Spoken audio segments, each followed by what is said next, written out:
بسم الله الرحمن الرحيم.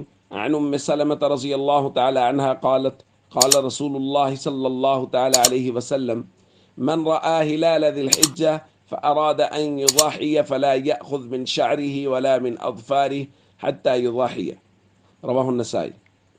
نبی کریم صلی اللہ علیہ وسلم نے ارشاد فرمایا، جو شخص ذوالحج کا چاند دیکھ لے اور وہ قربانی کرنے کا ارادہ رکھتا ہو تو وہ اپنے بال اور ناخن نہ کاٹے حتیٰ کہ وہ قربانی کر لے۔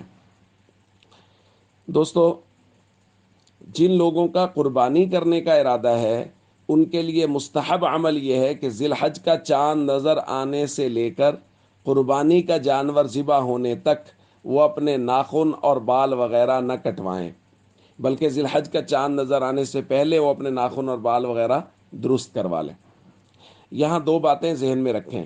ایک تو یہ عمل ان لوگوں کے لیے ہے جو قربانی کرنے کا ارادہ رکھتے ہیں۔ فَأَرَادَ أَن يُضَحِّيَ، حضور نے خود فرمایا کہ اس کا قربانی کرنے کا ارادہ ہو، لہذا جو قربانی کرنے کا ارادہ رکھتے ہیں یہ عمل ان کے لیے مستحب ہے۔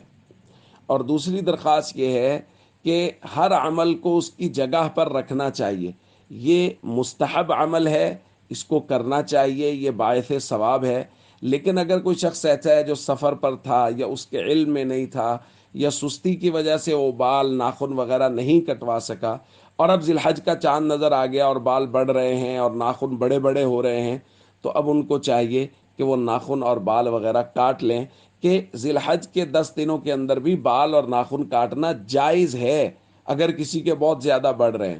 باقی بہتر یہی ہے جو درخواست کر دی گئی، اور حضور علیہ الصلوۃ والسلام نے باقاعدہ فرمایا کہ ذی الحج کا چاند نظر آنے سے پہلے پہلے بال اور ناخن بنوا لیں، کہ جب ذی الحج کا چاند نظر آ جائے اس وقت سے لے کے قربانی کا جانور ذبح ہونے تک مستحب یہ ہے کہ وہ ناخن اور بال وغیرہ نہ کٹوائیں۔